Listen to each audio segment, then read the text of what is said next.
inclusion, belonging, and accessibility. As you just saw, we are recording these seminars, have recorded the others, and are recording this so that it will be available to you. It's on our DEI BA homepage at ASA, which you can we can post a link to. Well, magically, Donna just did that, but you also can have find it easily by searching ASA DEI BA. Jana, that's a good question, and we should work to make sure that we do have something in the future. So 2 weeks ago, we talked about, first of all, I should self-introduce. Ron Wasserstein, Executive Director of the American Statistical Association. Appreciate you all being here. I'm going to introduce our speakers momentarily and let them say a bit more about themselves. But just as a reminder that 2 weeks ago, we had our second installment in this series where we learned a bit about how to be a multi-partial gatekeeper, DEIBA, and decision-making. And then, wow, a whole month ago already, we had the first webinar talking about introduction to social identity beyond the demographic. So today we conclude the series by talking about navigating biases in statistics. And here to lead us once again are Justin Key and Becca Barish, and we're grateful for your presence once again. For those who have not been with us before, I'm sure you will introduce yourselves, and I will turn the floor over to you, and thank you so much. Thank you, Ron. Good morning, everyone. I know that we're spanning the entire countries, but I believe we're all morning, if I'm not mistaken. You all, welcome to Unraveling Gender, Racial, and Ethnic Bias in Statistics. Whether today is your first session, or whether you've been here for the first session, the second session, or you've done all three because you loved it so much, welcome, welcome, welcome. We really do appreciate you all taking the time out to be a part of this webinar. We know that you could be doing a ton of other things, so we really do appreciate it. And to ensure that I am not a talking head, my name is Justin Key. My pronouns are he, him, his, and I will be one of your co-facilitators for today's session. I come to this work from the intersection of first STEM, specifically mathematics, higher ed, being a college professor, as well as working in the entertainment industry. I am based here in Los Angeles, California, and I'm just excited to be here for the third and final installment. That really does sound like an HBO Max intro, but I'm sad that it's the last one. We definitely have connected and spoken about some really incredible topics, and really just how to be more equitable in all of our doings with the organization, as well as just making it a part of really our lifestyle, because we can't be equitable from 9 to 5 and then just throw it all away once the clock hits 5 p.m. Now, I am going to turn it over to the best award-winning co-facilitator this side of the Mississippi, Becca Barish. Thank you so much. And people are like, what award? And we're like, don't worry about it. We don't have to go into what the award is, because there isn't one, but we'll make them up. A paper plate award. Hi, everyone. My name is Becca Barish. My pronouns are she, her, hers, or they, them. I am normally joining you from Chicago, Illinois. I happen to be in Virginia right now, which is why you can see the beautiful background that this Courtyard Marriott has put in place for me. I actually bring my own framed pictures to the hotels. This is mine from home. That's a joke. And my background is in social work. And so really excited to be having this conversation. I've been with Justin doing this with Nova for many years now, and it's always a pleasure. I also want to go back to what Jana said in the chat about the land acknowledgement. You know, it's interesting for me as well, because I know that when I'm speaking from Chicago, I sometimes will talk about the Potawatomi tribes and things like that. And I'm curious, Jana, if I don't know where you are, but if there is anyone that wanted to create any of that acknowledgement in the chat, which can also be a helpful way for people to practice the chat. I find myself curious, even knowing that I'm in Virginia, which might be near some other individuals, what land I might be on. And so I really appreciate you signaling that. And if there's anything that people are able to share on that front, would really welcome it. So thank you. In terms of what we are going to be talking about in today's session. So there's going to be a lot of things that we'll be covering in this time together, but we're going to be developing an understanding of gender bias and its relevance in the field of statistics.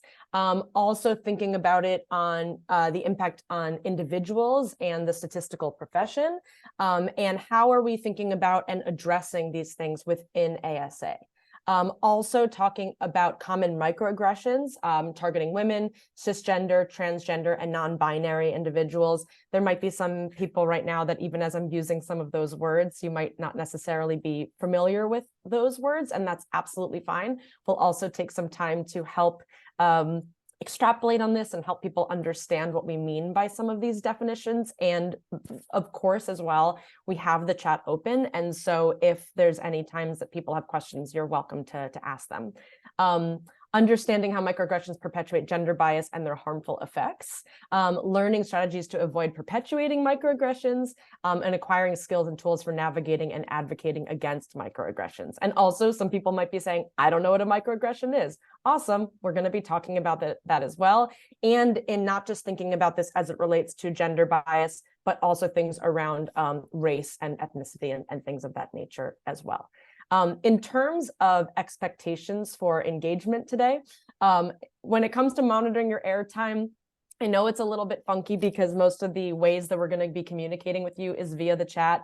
That being said, we want this to feel as conversational as possible. And so there might be some times where we are cueing you and asking questions to say, what are your thoughts on this? In addition to that, as I said before, if anyone has questions, please don't hesitate to ask those in the chat.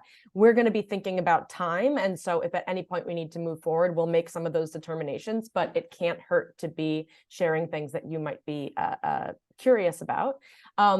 Also speaking from personal experience, so that means coming from a place of I, me, my, not speaking on behalf of other groups or not feeling like you have to speak on behalf of your entire group. That's a lot, and we don't want to have people feel tokenized in any capacity. Leading with curiosity, not judgment. We all might be in different places when it comes to these conversations, and just to come from that place of there's always room to learn and understand why. And if we find that something is hitting us in a particular way, let's just be curious about that and see where it takes us. Being fully present, we're not together for that much time, but to really try to set aside other distractions and be as present as you possibly can for this conversation. What is learned can leave, what is said stays. We hope that what you take from today's session is put into action and you think about it and implement it coming out of this conversation. That being said, there's no reason to be sharing specifics of what anybody else shares in this room. Intent versus impact. We judge ourselves by our intentions, but we judge other people by their actions. And there might be instances where our intent is absolutely wonderful, but that does not mean that that's the way that it's landed on someone else. And so if there are times where we may have said things that are hurtful to someone else, sometimes we have that moment of, well, I didn't mean it, so can't be held responsible. No, we got to make sure that we're still taking accountability for that, regardless of what our intentions were. And finally, when we're talking about this idea of comfort, safety, and learning edges, sometimes there's this feeling of wanting to constantly stay within our comfort zone. From our perspective, we feel that the majority of learning takes place when we are stepping outside of our comfort zone into that brave space. And so trying to get more comfortable being uncomfortable. As you can see on the outside here, we've got that danger zone. Those are those times where we are so activated, so triggered that we might not be able to take in information. We might be feeling like we are shutting down a bit.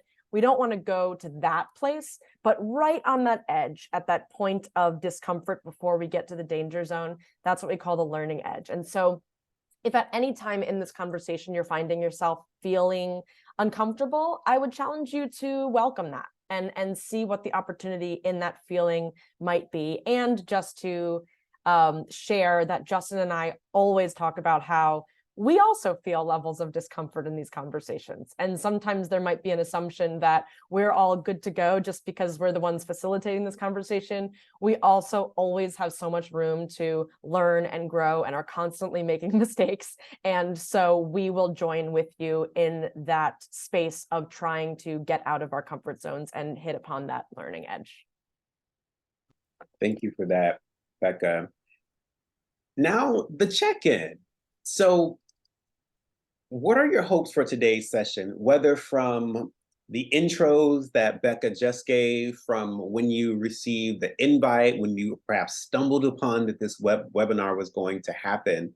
Let us know in the chat. What are your hopes for today's session? Like, what did you think you would be getting out of it? What do you want to get out of it? So let us know in the chat.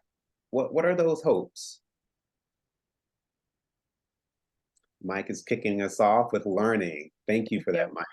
And one of my hopes is that people utilize the chat. So Mike really got us started with that, which I appreciate.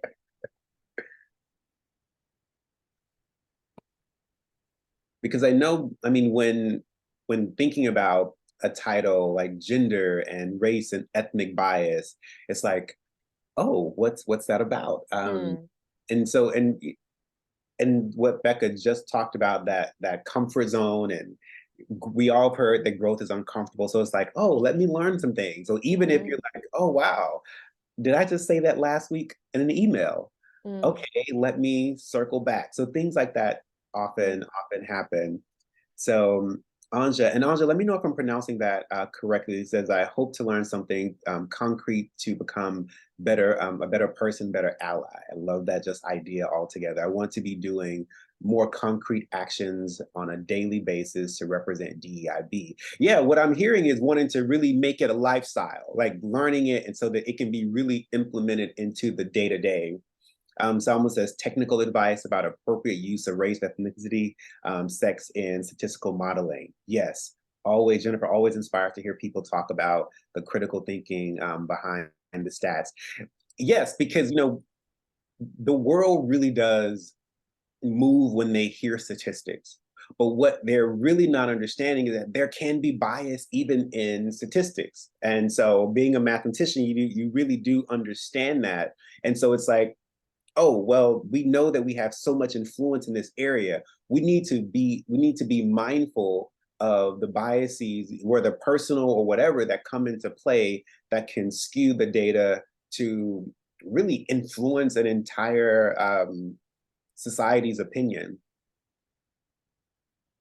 Anne said, invited by a colleague, curious to see how other disciplines are handling the issue. I'm a chemist. Welcome, Anne. We welcome you. We welcome you. Learning something new. Anya, oh, got it. Thank you, Anya. To know the historically common biases perpetuated against minoritized groups. Taryn, right on point. Lovely. Okay, I am excited for what we're about to get into then. Once again, continue to populate the chat, especially if something comes up that Becca and I mentioned, or you want more clarity. We are definitely just ready to really get into this conversation because we know that it can be so helpful to so many demographics. And so we're going to look at understanding bias in statistics. Yeah. A lot of times we find that very often there can be different words that are conflated with one another or mixed and matched. And so we want to make sure that we're doing some table setting as far as the definitions behind some of these words as we see them. And as I said, if there's anything that I'm saying that feels confusing, by all means, please feel free to let us know, and we can make sure that we can try to clarify it for you. So when we're talking about the idea of a man, individuals who identify as male, aligning with their gender assigned at birth or through self-identification, the term encompasses a diverse range of identities and experiences. On the flip side, right, individuals who identify as female, a woman, aligning with their gender assigned at birth or through self-identification, the term encompasses a diverse range of identities and experiences. The reason that we're talking about this idea of that it can be what you are assigned at birth or through self-identification comes into some of these other aspects of how we're looking at men and women. So for example, when someone is cisgendered, that means that their gender identity aligns with the sex that is assigned to them at birth. So if someone is assigned female at birth and identifies as a woman, then that woman would be considered to be a cisgendered woman. And I know that sometimes people have said, I'm just a woman.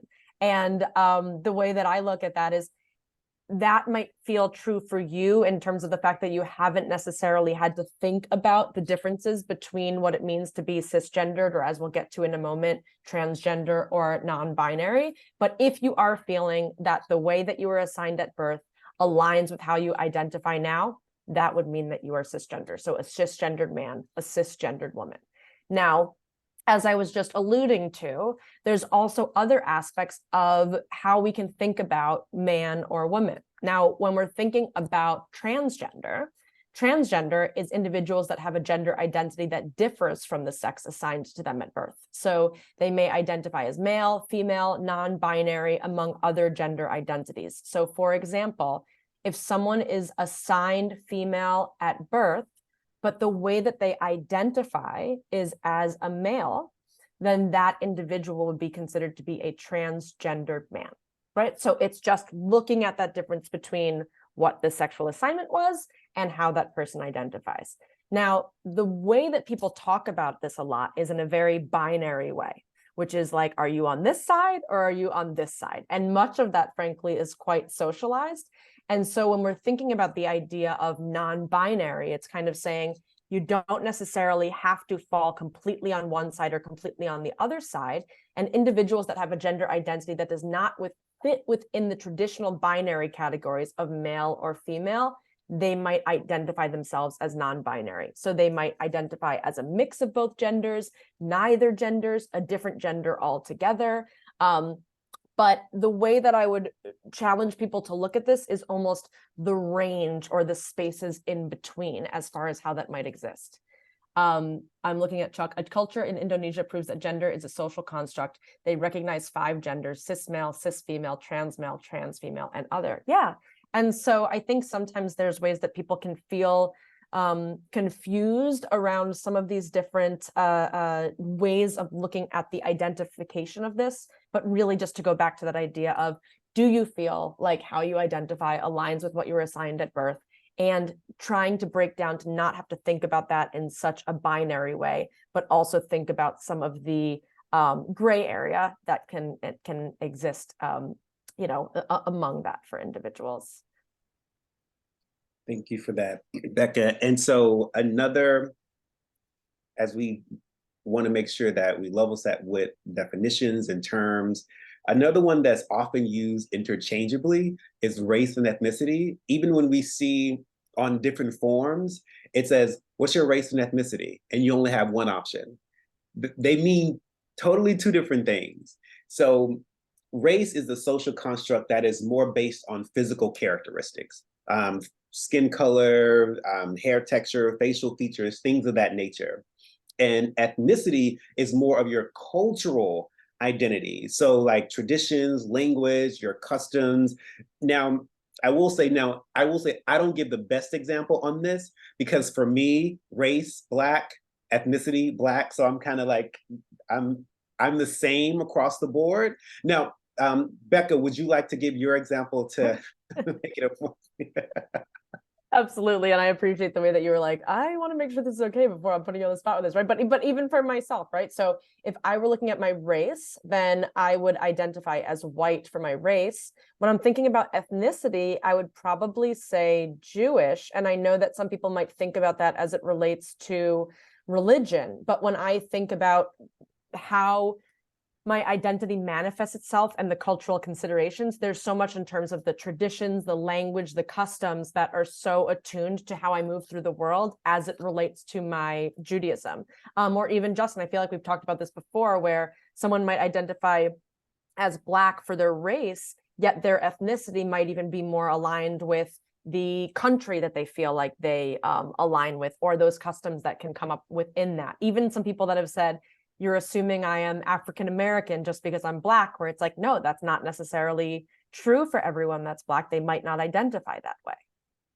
Yeah, you're absolutely right. Because I have friends like, oh, I'm Black, but then my ethnicity is that I'm Jamaican or I'm Trinidadian. And so it's like, so like the whole grouping of these two together, it's for some it's like it's a really dissatisfaction because it's like, well, I'm proud of my culture. Like I want to represent my culture. Donna says, I just moved to a new job, so it took me a while to find the names of the tribes. Oh, yes, for the land acknowledgement. Originally occupied this land. I'm at Goucher College, which is housed on the original home of, I am Piscataway. And Susquehannock. That's awesome. Thank you for sharing that. Yeah. Yeah. I'm also seeing Chuck. I'm half Jewish and half Southern. Some consider me white. Others, like my Southern grandmother, don't. That's also so interesting too, in terms of Jewish, Southern, and how we identify in that sort of way. And the ways that when we are in certain spaces, we can sometimes feel, I don't know if I almost like underseen for some of the identities that we hold based on how other people see us, which I think goes back to what Justin was saying in terms of the perception too, when it comes to some of these categories. Yeah. And it's so nuanced. It's so nuanced, which is why we like to give these definitions, because oftentimes, or at least in the past, people would go by just what they saw. And so that it just became a disservice and an erasure to the culture background, the history of the people that we are meeting and interacting with. Yeah, thank you, Jennifer, like blurring the line between race and ethnicity, and a point about the religion aspect of it as well. And as folks who study racial formation do great work on how phenotypes, practices, religions have variously informed ideas of race over time. Yes, that social construct, like race is a social construct. And so we're it's like learning and unlearning and relearning. And I always use this example. I know Becca's heard it many times. It's like going back to school, getting a degree without the student loan debt, like having to learn, unlearn, relearn these things so much. And what we're going to look at now is unconscious bias and gender bias. So unconscious bias are those learned stereotypes that operate outside of our conscious awareness. So these are the things that they're automatic, they're intentional, they're so ingrained, they're universal, and they influence how we behave toward other people, toward other groups. And with me saying this unconscious bias is ingrained, it can be intentional, unintentional. Let me know in the chat, where do you think we get this bias from? Where do our biases come from? Let me know in the chat. Especially considering the fact that they are everywhere, they're all around us, we've experienced throughout our entire lives. And then there's people that might say like, I'm not biased, or things like that, or I got to shut this down. It's impossible. So let's talk about all the places where that can come from. So yeah, I see our environment. Jennifer jumped right in. News media, entertainment media, parents, formal education. Maybe even from experience. Like one thing, like this is my experience, and then it's then teaching me how I should act and respond from then on. Yeah. Or even a thing of like, oh, in this situation, I felt safe. And in this situation, I didn't feel safe. And now I'm going to lock that in for future instances and thinking about when I will or won't feel that level of safety. Dr. Gardner says religion. I just want to, I was born and raised in the deep South. And so the things that I had to unlearn when moving to California was just, it was eye-opening. You realize that the biases that do come from religion. Donna says, lack of education, information, and experience, your parents and your environments. Thank you for that, Donna. Yeah, and as Becca said, they're everywhere. We're constantly being inundated, even with other people biases, especially if you're pretty active on social media. It's like, and if you're watching the news all the time, it's everywhere. It's everywhere. Justin and Becca, I just wanted to make sure that you saw that there was a question in the Q&A as well. Thank you. We've been using the chat a lot, but someone also put something in the Q&A. Thank you. I appreciate that. So I'm going to look at this. So if you are to construct a survey to collect qualitative characteristics from subjects within a study, how do you go on constructing the question, open-ended question, multiple choice, allowing multiple selection?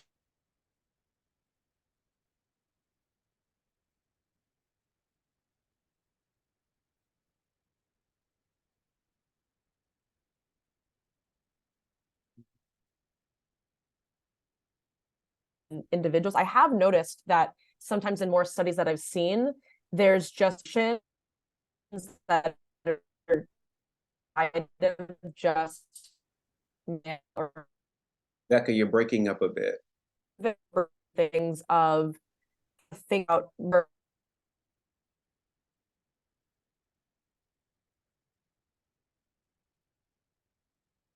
I believe Becca, so if Becca was answering the question, I'm not sure what's happening on her end, but it says, if you are to construct a survey to collect qualitative characteristics from subjects within a study, how do you go on constructing the question? Open-ended question, multiple choice, allowing multiple selections or not?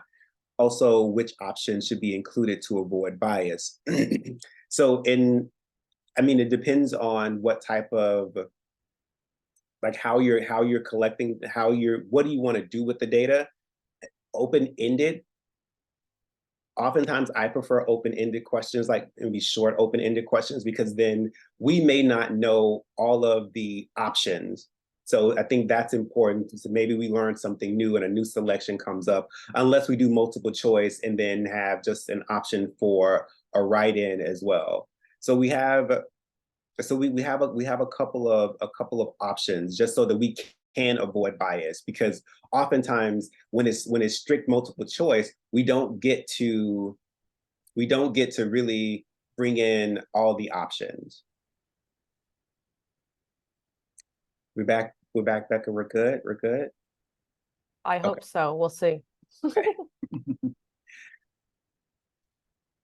So I just want to, just looking at the chat right now, the Eugenists in the early 20th century England were concerned with the Nordic people, which they thought were superior race compared to other Europeans. Now we all consider races to be white. We see how they change over time. We see that how society happens and things move on, things change tremendously. Salma says, as a Black female, I believe the biases I experience within and outside of academia are based on a lack of exposure of different people and the media being biased towards certain races and religions, etc. Salma, 2 snaps, because I am in agreement with you, especially even as I travel internationally. And I mean, in my opinion, I thought Black people have been here since the beginning of time, yet people stop in the streets when I travel internationally to certain places. And it's like that lack of exposure. And then, with the media bias, that definitely exacerbates it. It makes me think also of those studies about when people are mistaken for other people that are from like a similar like racial profile and things, and that there's studies that show when people are not exposed to people that look different than themselves or from certain groups, they genuinely have trouble differentiating between one person and another, which unfortunately is received quite painfully for individuals that are constantly confused with other people. And now we look even at gender bias and how it refers to really the unequal treatment, or we can say favoritism, based on gender. And we see that, playing out in the media literally every single day. And it does lead to disparities, different opportunities, or lack of opportunities, lack of resources, and recognition. And so we're going to go in, just get to like focus the lens a little bit more with gender bias in statistics. And so, and as you see on the screen, it manifests in various ways, for whether it could be gender-based stereotypes, unequal representation, and biases in data collection and analysis. So even thinking about the question that was asked in the Q&A, it's like how you want to be as equitable as possible. So making sure that gender bias isn't an issue, like what stereotypes, like looking at the questions that you're asking, are stereotypes being perpetuated even in the questions? And if that's happening with the questions, then we already know that the answers are then perhaps are going to be skewed and biased as well. So just being mindful of that, and then defining gender bias in statistics so that we understand that particular impact. Because what Becca mentioned, that, and also what was mentioned, I believe Salma, like that lack of exposure. If you have not worked with many people of different genders than yourself, then what is that non-exposure looking like? How is that actually forming your opinion, your thoughts, your interactions? So we want to be mindful of how gender bias in statistics, and it could just be even gender bias to even be just ignored, like not even included on the surveys. So like we just gave the examples of cisgender, transgender, non-binary. So now that we are learning more and understanding more, we should then want to be able to expand our options. And of course, that means also expanding our reference points so that we understand that those are options. And thank you so much, Donna, for dropping that link in the chat. I appreciate that. And continuing on, like, what is that impact? So we know that gender bias is there and it happens. So look, these are some of the impacts that gender bias has on the fields. Like in statistics, it affects individuals, limiting their career progression. So people who work really, really hard in the field of statistics, or even just in the field of STEM, period, it limits career progression, access to leadership roles. Who is in leadership? All right, has there never been a non-binary person in leadership? Has there never been a transgender person in leadership?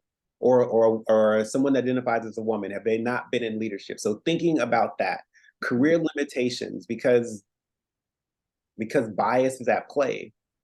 And then it perpetuates inequalities and restricts talented statisticians' full potential, hindering the profession's diversity and innovation. And we all know, or we may not, but statistics do show that when there is a diverse population, even in business, how innovation thrives, and even how you even make more money. And so, I mean, in most businesses, the goal is to be innovative and to make money. So statistics have literally shown how to actually do that. Tenure decisions. Chuck, I think we should literally start having discussion just on tenure altogether. That's been super popular for the many years, but I know now it's becoming more action is being dealt toward even the qualifications or even the disqualifications of tenure.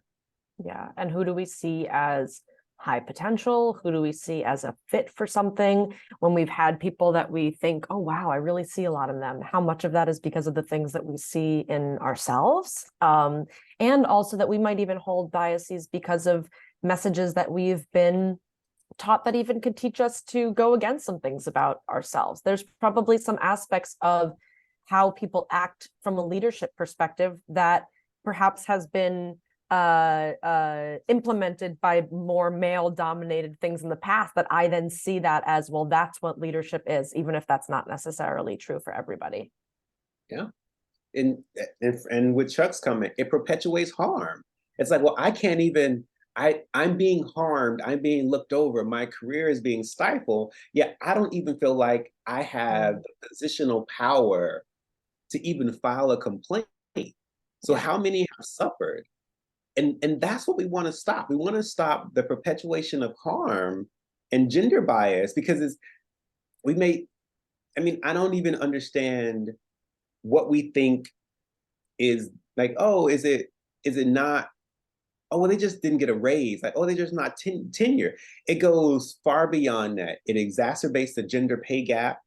It continues to increase mental health and mental harm from someone who's sitting in a position every day knowing that they're being looked over, that they're being pushed to the margins. So we should really be mindful of the impact of gender bias, and not just No, go ahead, Becca. No, fine.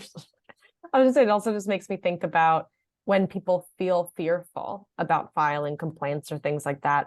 Is there an increased fear based on someone's identity that they might be seen as hysterical, or might be seen as emotional, or might be seen as angry? And that sometimes those different worries or fears are rooted in the biases that people are on the receiving end of a lot of the time. Even if people look at the root of the word hysterical, rooting back to some of those aspects of like hysterectomy, as if it's something that is within a cisgendered woman's body as far as their uterus or something like that as it relates, right? So there's such a deep-rooted history with all of that. Mm-hmm. And so from looking at the aspects of gender bias and the impact of gender bias, we also want to turn the lens on racial and ethnic bias as well. And I think that we should all be now being more mindful of how these are perpetuated in the statistics industry. Yeah. So even to go back to that question from before, in terms of how we're looking at different categories when it comes to gender, even looking here in terms of unfair distortions in data collection of how things are being taken in, or how those questions are being asked, analysis, interpretation that disproportionately affect individuals or groups based on their racial backgrounds. And also, if a lot of times the people that are in the positions that are creating these ways of gathering information come from a specific race, that's that will be at the expense of making sure that we can have as well-rounded of an approach as possible. So it can lead to inaccurate conclusions, perpetuate inequalities, and misrepresent certain racial communities. Also, when it comes to the ethnic bias piece, that it can be stemming from conscious, unconscious beliefs, assumptions, or prejudices about specific ethnic communities, lead to inaccurate representations of diverse ethnic groups, resulting in skewed statistical outcomes and overlooking the unique challenges and experiences of different ethnic communities. And even to go back to what was said before, where someone was saying, hey, I identify as this aspect and this aspect, there's so many different dynamics to it, that sometimes when everyone can also just get very minimized down to one aspect of who they are. And then if there's bias to that, we could potentially be skewing it even further in a particular direction. And then to keep building on this, we can also look at things around inaccurate representations. So it can be inaccurate representations of certain racial and ethnic groups. It can overlook or misrepresent the experiences, challenges, and contributions of these groups, perpetuating stereotypes and reinforcing inequalities. Sometimes also trying to think about historical context for things, or how people might be approaching different surveys or things like that. And the reinforcement of inequality. So when they then influence the statistical outcomes, then we're then reinforcing existing inequalities and disparities. And so even when we're thinking about oppression and thinking about the role that history plays in that as we're also creating new statistical outcomes and letting that influence what sort of policies are put in place or how people are approaching decision making, then suddenly it could get back into a position where there's a reinforcement of inequality toward particular groups in comparison to others. So it can justify discriminatory policies or practices, hinder the allocation of resources to marginalized communities, and hinder efforts to address social and economic inequities. And I'll even say, I know some people that are part of some marginalized or minoritized groups who, when filling out certain surveys and things, they feel scared to answer certain things honestly because of some of these reinforcements of inequality in the past. And so there's probably those components as well in terms of individual feelings of safety as it relates to information gathering. Yeah, and I'll even say this as well. When I moved to Los Angeles, I remember going even to a tutoring company to get a job. I won't say the name because it's a really popular tutoring company. And as we all came into, they were like, and they specialized in mathematics. Mm-hmm. And I remember them only asking for my qualifications. And I had my at my unofficial transcript, but they wanted proof that I was who I was. And I had already spoken to the people who were walking in with me, like, oh, are you a mathematician? Oh, I am too. Where did you study? Did you do pure mathematics? Did you do? And for some, I was set aside from everyone else. And so just even just that concept and how small, and so someone looking at data like that's their bias, like, oh, well, we said that this percentage of Black people don't get degrees in mathematics. So then you see someone come in and now you're questioning them because of the data, right, bias data that you notice. So the harm just continues on and on. We think that it often burns out like a fuse, but no, it continues to perpetuate. Yeah, absolutely. That's such an important point with that. So we're going to talk about this idea of microaggressions. Let me just go to the chat for a moment. A good example could be in the political context of determining behavior of the Hispanic Latino population. Many think that the Hispanic Latino population is just one big block of ethnic group, but the Hispanic Latino has a very wide distribution of many different races and cultural identity. Yeah, right. And when they say like the Latino vote is, right, I would imagine there's a lot of people that are like, not me, right? So it can feel like that is someone not feeling seen in that moment. Yeah, okay, so let's keep moving through this when we talk about this idea of microaggressions. So my internet was out when Justin was talking about unconscious bias, but I'm sure he covered it really well. But when we're thinking about these microaggressions, these are the ways that our unconscious biases can show up in everyday behavior. A couple things I want to point out here. Number one, intentional or unintentional. We talked in the beginning of the session about intention versus impact. There can be a lot of instances where even someone could be attempting to compliment someone else. There could be a time where someone is making a joke. They don't see it as something that could be negative in any capacity, but that doesn't mean that that's how it's landing on another individual. And there are other times where it's absolutely intentional. But what's happening here is that it's ways of communicating through verbal or behavioral actions, derogatory or prejudice insult toward a marginalized group. And an insult might be different for the receiver than the person that is asserting that insult, perhaps. So for example, women are not good at math, just kidding, didn't see you there, right? I was just thinking about this week, how frustrating it was in high school, constantly having boys talk about how girls were bad drivers, where it was like, why, right? Like that thing of just, this is just how it is. And also remembering that this can also go in the opposite direction of when we think of people who are good at math, or to Justin's point about when we think about a mathematician, who are we seeing? Why are we seeing things in a particular way? That might be because of some of the messages that we've received. When meeting a new male colleague, you notice a wedding band. How does your wife or girlfriend feel about the move? Your new colleague reveals that he is gay, right? So there can be that way that the assumption is made. And even if the intention is to try to bond with someone or get to know them better or hear more about their family, we can insert some of our own assumptions that can feel really painful for the person on the receiving end. And sometimes when people think about microaggressions, they assume that that means that it's small. And it doesn't mean that it's small in any capacity. Sometimes it can feel like death by a thousand cuts, where you hear things over and over and over and over again. And sometimes the reason we're putting that word micro on it as well is because when they're couched in a joke or couched in a compliment or couched in an offhanded comment, sometimes it feels like they can get lost even if the impact is quite severe. Yeah, definitely. It's the delivery, not the receipt. It can feel very, very painful to hear those things.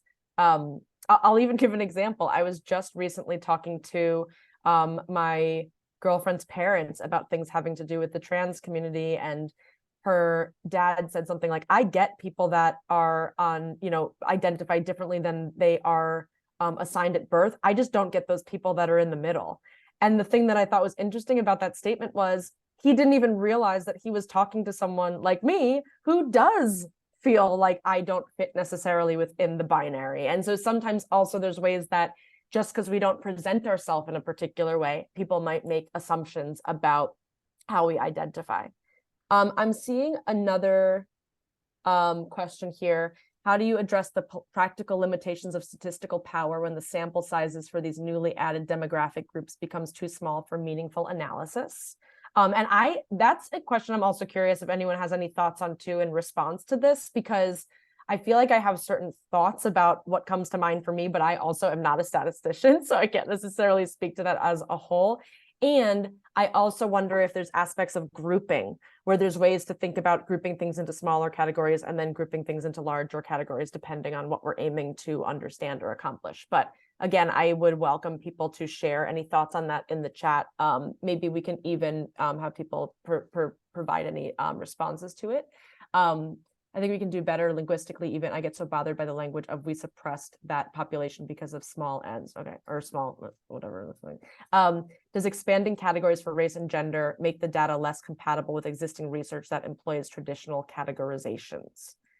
Does expanding categories for race and gender make the data less compatible with existing research? Yeah, but I also wonder, and this is another thing for people to perhaps share too, as we think about the future of this industry around what are the benefits of making sure that we are aligning with traditional categorization, and how does that serve certain groups, and how might that be at the expense of other groups as well? That might it be helpful to think about how to continue to open up these understandings of these different identifiers so as to change some of the vocabulary, because sometimes we can get very caught up in how things have been done traditionally. But again, I would welcome people's thoughts on that in the chat as well. I wonder if there's a way to even copy and paste that so that people can see the written piece of that. We can absolutely do that, Becca, or I Yeah. can promise that one thing that the American Statistical Association and some of our experts can do is to promise to do a follow-up webinar around these issues. I'll just add that some of our committees have done that in the past, and maybe what this question is pointing to is it's time to do it again. Great, thank you. And also that part of this conversation isn't necessarily to say, all right, we solved it and we're good, even as much as to say, what are the questions that we need to be asking ourselves as we think about the content of what we're talking about, and that how that relates to the future, and that those questions can be helpful points of context for future conversations, even if we don't fully cover it here. So please keep those coming, because even if they feel like a lot, that's awesome. That's part of what we're delving into right now. All right, so let's keep talking about this idea of microaggressions. So some common microaggressions: underestimating expertise based on gender or marginalized identities. I would even add to that, overestimating expertise based on gender or marginalized identities sometimes. Using gendered language and assumptions that reinforce stereotypes, excluding or tokenizing individuals based on their gender, stereotyping and making assumptions about capabilities and roles, interruptions, dismissals, and double standards based on gender, making jokes or perpetuating stereotypes about a particular racial or ethnic group, even unintentionally, can be hurtful and perpetuate harmful biases. Treating individuals from different racial or ethnic backgrounds as exotic or objects of fetishization can be degrading and dehumanizing. Offering compliments that focus on race or ethnicity can be problematic. For example, "You're so articulate."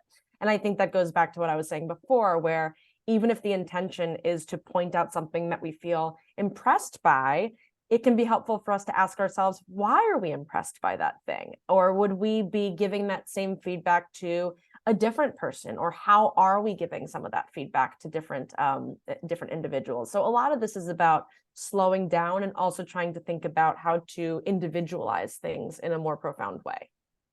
And and I'll jump in really quickly, Becca, with the whole "you're so articulate" comment. When I first heard that, I didn't have the vocabulary or the language. It didn't feel right, but I didn't know how to wait. And now in my head, I was like, wait, why? You're surprised that I'm articulate. So that means that you came into the conversation with low expectation. Yeah. And I didn't know it. And now you just said it yourself. So it's like, yeah. you just outed yourself about your whole thinking about me, and now I'm like, oh, this is very, and it just feels uncomfortable. Yeah. And imagine hearing that all the time, that just over and over, like everyone thinks that I'm about to come in here and apparently act in a way that's contrary to how I naturally present myself. Yeah. And the energy exertion and that requires, it's a lot. It's a lot.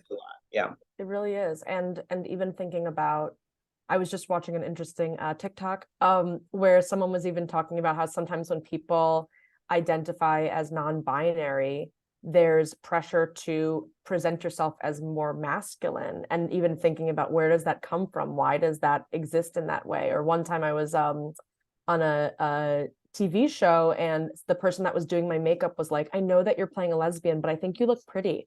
Where it was like, okay, you're actively putting makeup on my face and complimenting me in a way that feels really hurtful to me in terms of what your perception might be about this particular identifier in someone, right? So they really can exist in all different aspects. And also thinking that these microaggressions perpetuate gender bias. So we want to think about some things that we can look at when it comes to this. Recognizing microaggressions as products of unconscious biases and gender stereotypes influencing actions and perpetuating gender bias. So the more that we can be aware of these biases, the more that we can try to slow down, the more that we can try to disrupt these, the more that when someone says something, we can say, hold on, can you explain? Where's that coming from? I think about that in terms of a lot of content that perhaps has not aged well. Part of the reason that those things have not aged well is probably because enough people have said, wait a minute, I need to disrupt this. This feels like it's not okay. Treating different groups as objects, example, the recent Spanish kiss. Yes. And also thinking about what is enough, or how it feels like it goes to a limit in terms of the history of what was happening on that team, what all the team members had said, the amount of previous team members who had left. And it's like, how do people determine what is crossing a line or what is not crossing a line, or bringing in their own perspectives on that? I think that's a great example. Impact on individuals, understand the cumulative effect of microaggressions, creating unwelcoming environments that harm confidence, well-being, and opportunities. We're talking about belonging. We've probably been in spaces where it's not that we feel actively excluded, but we also don't feel included. And when we don't feel welcome in a certain space, how does that impact the ways that we show up, the way that we share ideas, the ways that we show our personality, the way that we share parts of ourselves that other people might not actively know? Stereotype reinforcement, microaggressions uphold biased expectations, limiting individuals' potential and reinforcing gender stereotypes. Systemic roles, they reflect and perpetuate gender inequality within social structures, contributing to disparities in representation, promotion, recognition, and organizational influence. So unaddressed microaggressions normalize gender bias, impacting decision-making, collaboration, and professional relationships in organizational cultures. I wish I could remember the what is it that there's more CEOs named, is it Mike, Dave? It was something about at one point there was more CEOs with a particular male name than female CEOs altogether. Or even looking at the statistics around height of the amount of CEOs that are over 6 feet in comparison to the amount of people that are over 6 feet, and thinking about what do we see as powerful or leadership oriented, even just based on someone's stature. Mm-hmm. Mm-hmm. Fake feminism. So curious what that is. I think gaslighting. So if we think about gaslighting in terms of someone being, if someone said something, even for example, let's say someone said to Justin, "You're so articulate," and then Justin responded with, "Hey, that's how this makes me feel," and the person's like, "Well, I just meant it in this way." Like, you're kind of taking that pretty personally. That can be then another reinforcement of, yet again, putting someone in a position where they're exerting all of the energy to try to feel seen or understood, because of the fact of not aligning with how they're viewing things. So I think absolutely gaslighting can be a form of a microaggression, especially if it's falling on that specific identity that feels like it's being marginalized or minoritized. Thank you for that. And so we've talked about the perpetuation of these biases. Now we want to definitely look at strategies to avoid perpetuating microaggressions. Because it's one thing to learn about them, know what they are, but how do we stop them? And so we now want to first kick it off by promoting awareness around it. I know education is one way that I learn best. And so it's like, well, education and training. And it has to be a consistent thing. One-offs, and what I love that that ASA is doing is like not only having these recordings available, but also going back and having the team look at the different questions that are being asked and doing follow-up. It's not something that lives in this perfect four-square Zoom box, but it's education and training on unconscious biases, stereotypes, and the impact that these have on the community. Self-reflection and examination, it's only so much that you can do in a group setting. Like there also has to be personal self-reflection. Like we really do have to hold the mirror up to our own faces and say, what am I doing?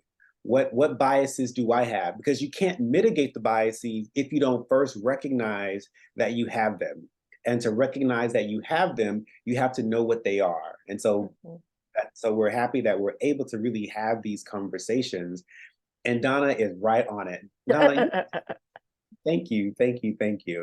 And then language and communication. And I will let you know, Barish and I, though we're practitioners, we mess up too. Like I promise you, and this example that I often use is that Thanos isn't gonna come down from the multiverse and attack Earth if you apologize because of your language, especially if you, once again, intent versus impact. So it could have landed differently. Apologize and do better. Like don't sit and try and defend it, but just apologize and continue on. So provide guidance on using respectful and inclusive language when communicating statistical concepts and findings, and then that inclusive collaboration.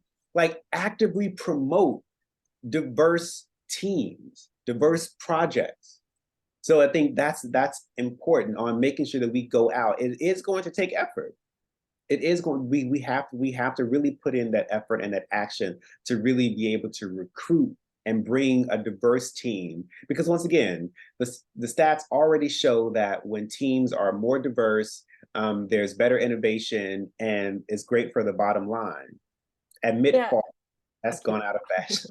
I'm just gonna keep interrupting you until it's just like awful. But I think really just to keep emphasizing that too about diversity and inclusion, right? We're talking about the representation, but also the action, that if there's an increase in representation and yet the ask is for everyone to be functioning in the way that they always have, that's not incorporating the voices of, you know, different types of individuals that can be lending their thoughts to those conversations. And so that action is around how are we actively creating more representation, and then once there is more representation, how are we thinking about what the culture shifts are to make sure that different people's voices are being heard.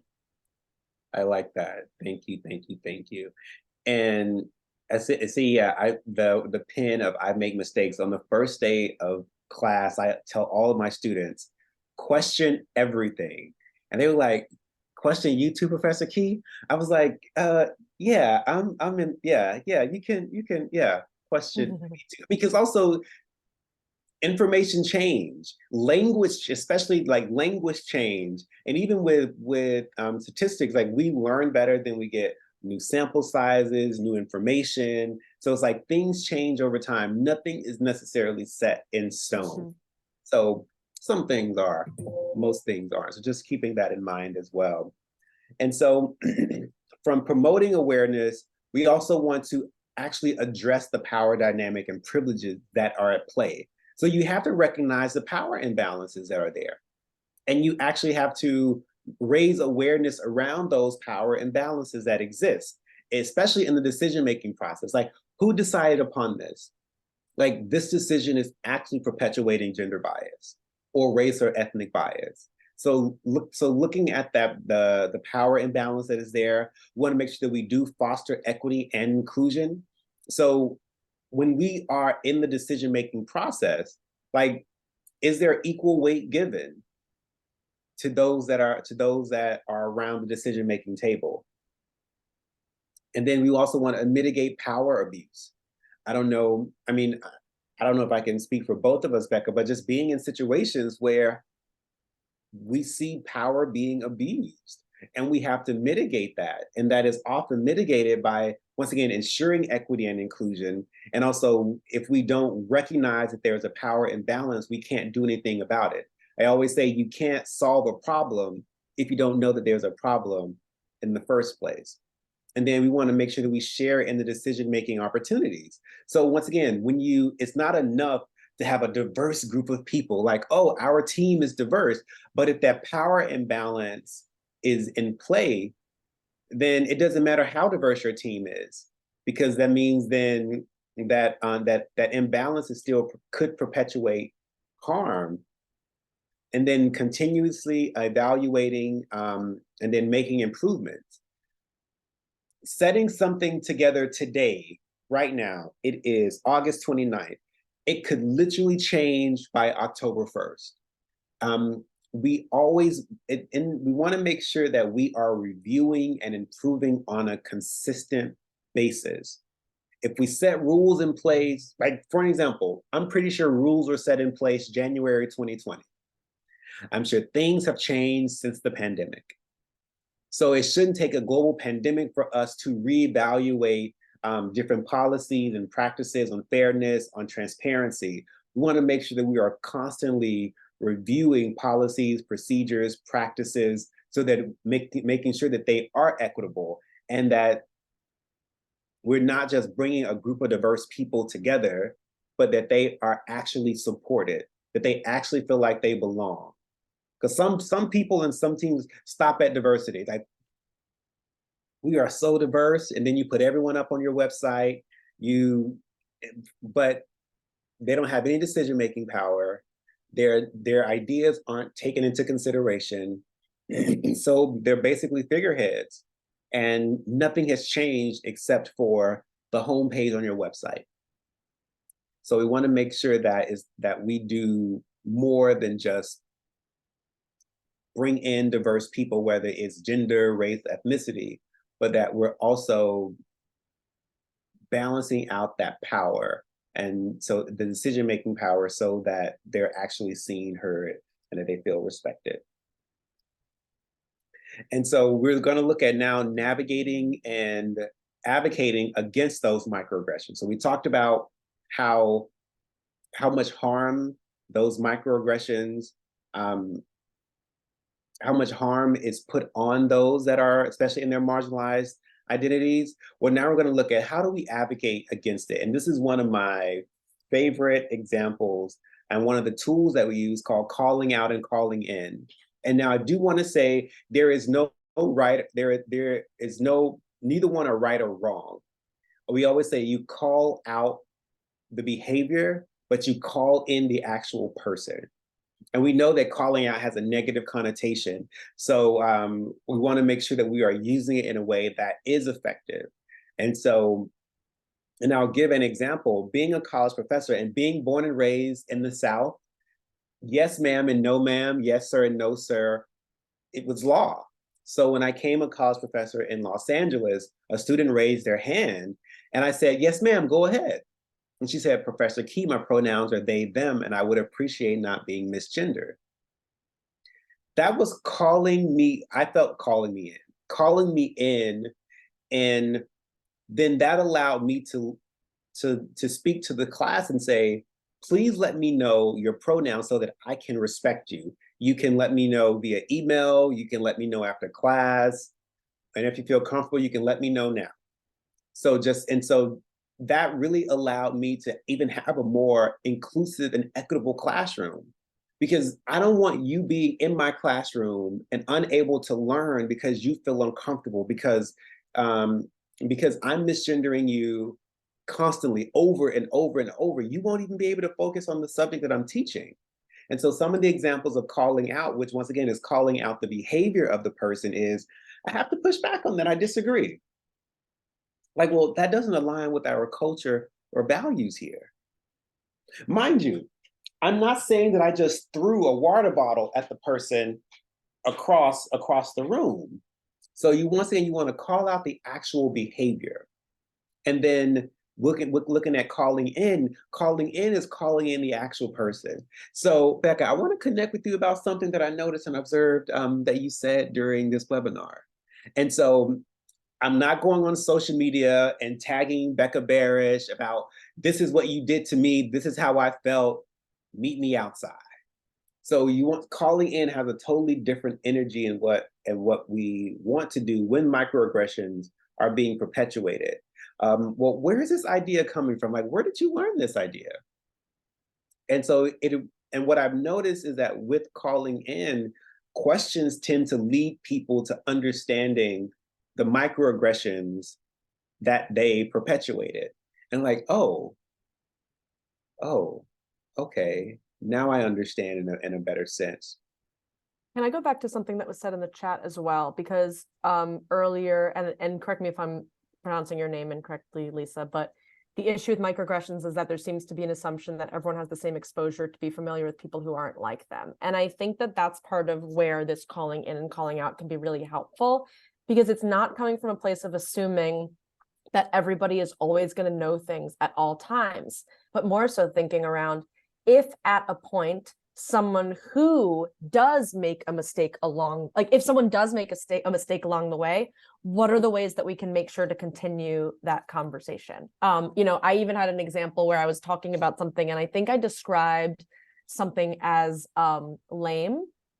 And my friend's husband was like, I just want to talk with you about the fact that that's kind of an ableist term in the way that you're talking about that.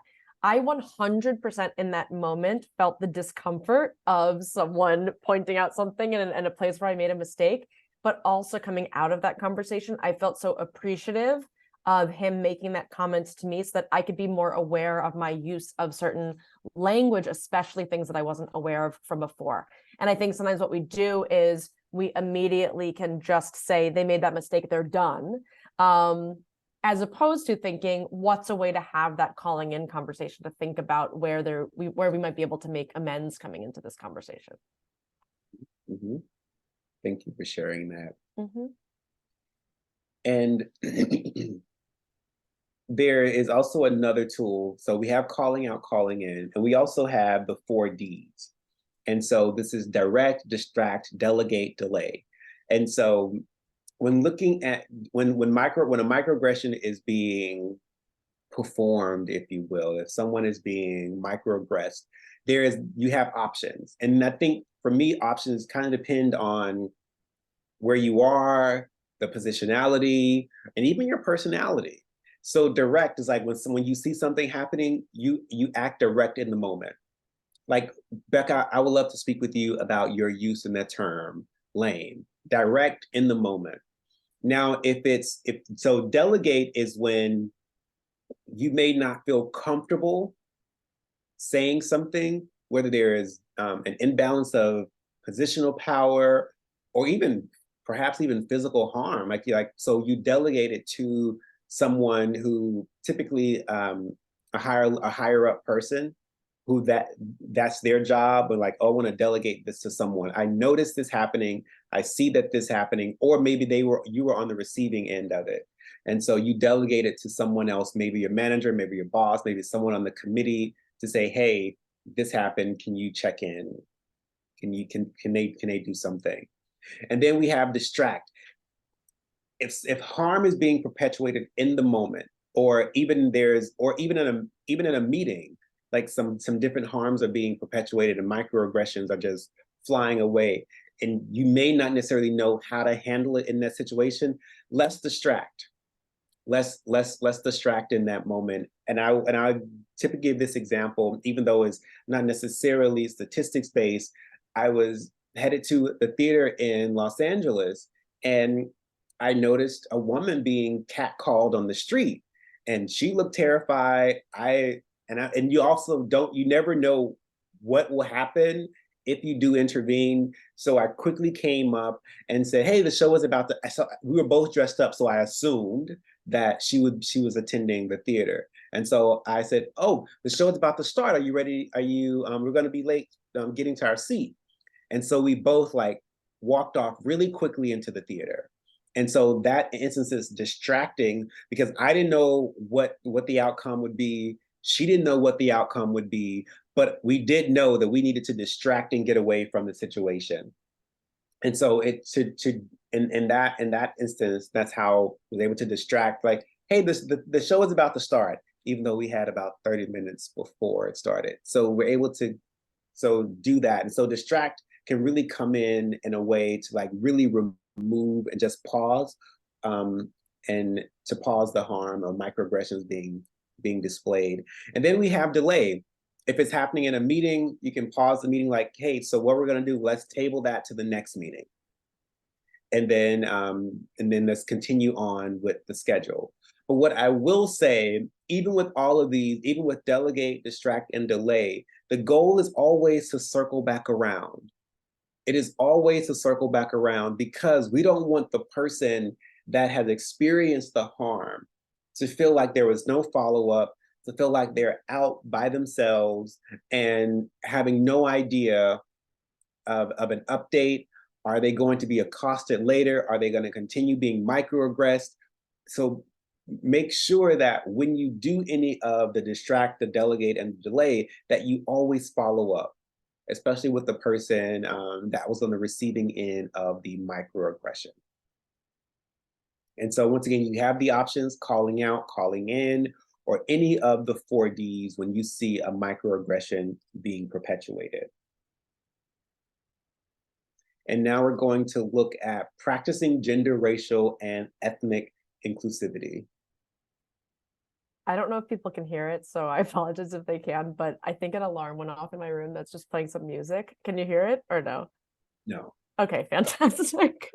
I was like, I'm not just trying to have a soundtrack towards like, and now let's like get the party started as we talk about this. Okay, so let's talk about some examples of what this can look like based on what we've talked about thus far. So specifically, when we're talking about gender inclusivity, these are some examples of what this could look like practically. So if we can go to the next slide.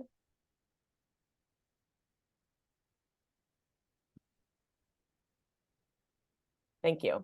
And also just, I'm going to do this one and then I'm just a little inside baseball here. I'm going to have you take the slide after this so I can turn this off because it's quite loud for me. So when we're thinking about gender inclusion and equity, different initiatives and policies that can create a more inclusive environment. So thinking about selection approaches, thinking about how to incorporate more gender inclusivity in leadership positions, not having gender-specific language for position descriptions, introducing anonymous resume reviews, and providing training to assessors to prevent bias when evaluating potential committee roles. As we said, sometimes it's also the decision-making processes that can make a huge difference in terms of what happens and what sorts of things are perpetuated.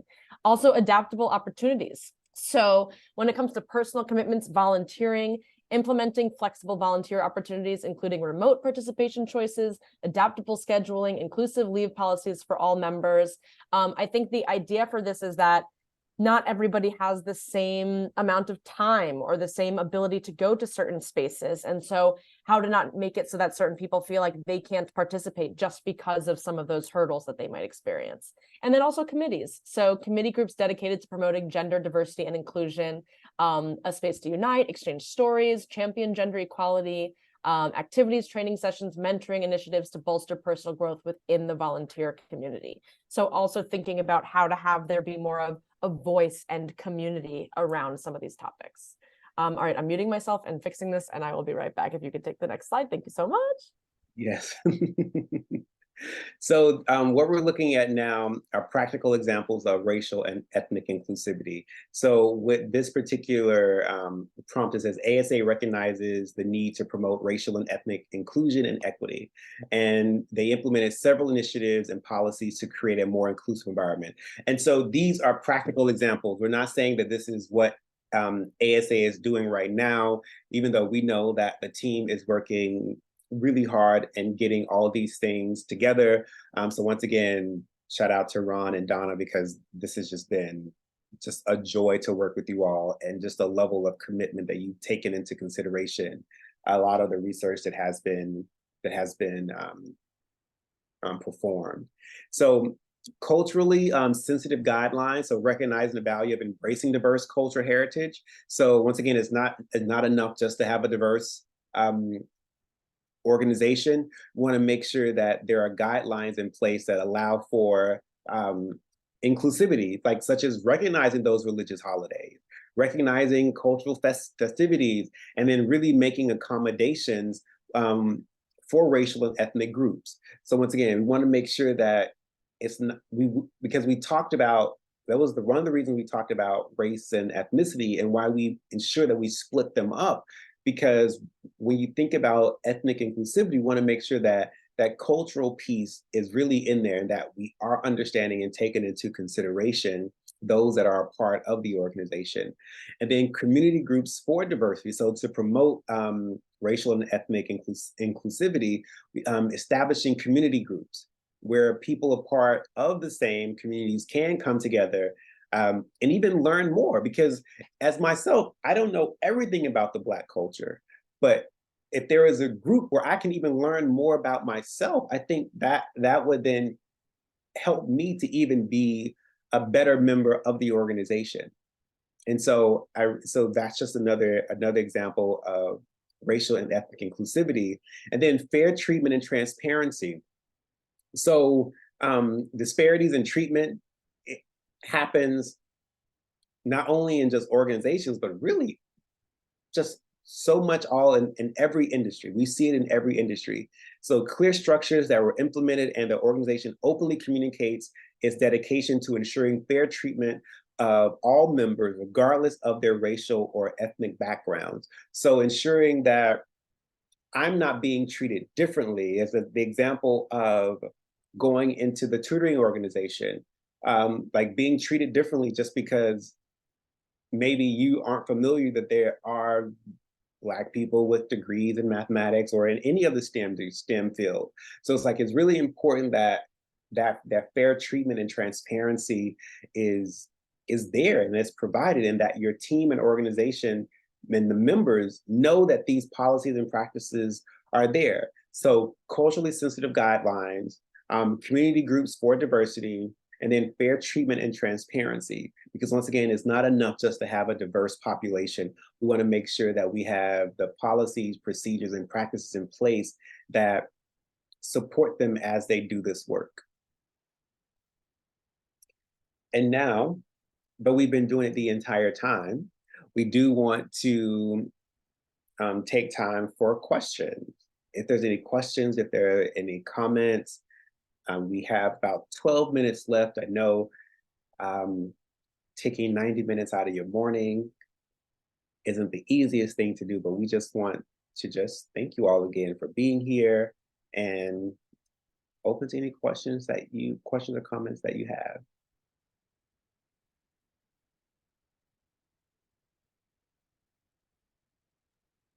And again, to reiterate that even if there's things that we don't have answers to in the moment, that Donna and Ron have been really wonderful about saying, okay, it's so helpful to hear what's on people's minds, because all of those things are helpful in thinking about what next steps can continue to look like.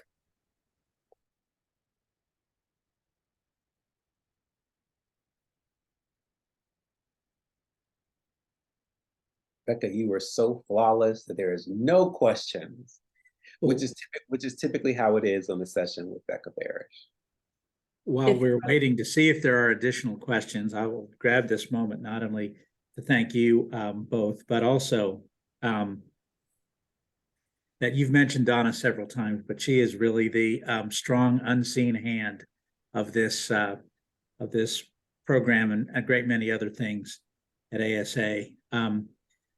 Doesn't like to be in the foreground and doesn't like the attention, so I'm making her uncomfortable off camera right now by praising her, but I'm really grateful for all the work that she does for ASA. Yeah. Thank you. Yeah.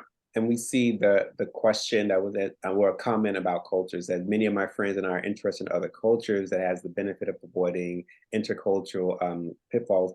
Yeah, I am one of those as well, that I love learning about as many cultures as possible and experiencing them as well. not appropriating, but experiencing them, learning about them. And so I completely sympathize with you, Chuck, and I just think that the more we know, that exposure is really important to helping us to understand.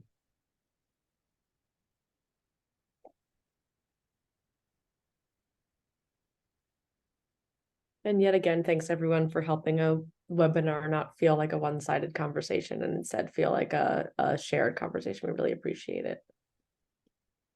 One of the great joys of experiencing other cultures is just seeing things that, you know, I guess you sort of wish your own culture would do more or better of. Through volunteer work that I do, I happen to have had exposure into how certain Hispanic and Latinx communities name children, and it's way more interesting than what we do in the white community that I was raised in. The names are they're beautiful, and they're super honoring to family, to remembering past generations. And so oftentimes someone will have a minimum of 4 names, because there's a lot of people to remember. It's a combination of parents and grandparents, and it's just it's a beautiful thing. In the particular volunteer job I have, it complicates my work greatly, but it's worth it because it's just such a fascinating thing to see. And so, yeah, I have the joy of living in a community with lots of immigrants, and just walking around is a cultural exposure. Sure. Yeah, I absolutely agree. Thank you so much, everybody.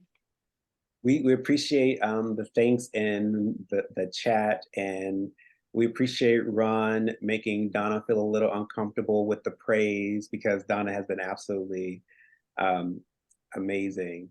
So you all, though this is our 3rd webinar, maybe we'll see you on the interwebs again one day. And yeah, thank you, Ron, thank you, Donna, for doing this. And this recording will be available as well.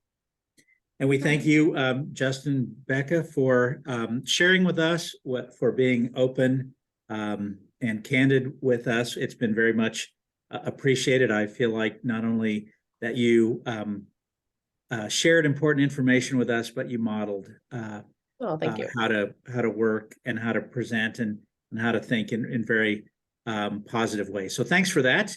And we look forward to having a future opportunity to connect with you. Awesome. Thank you, Ron. Thank you to all the participants as well. It was very much appreciated having you on. Goodbye, everyone. Bye, everyone. Enjoy your day. Thank you.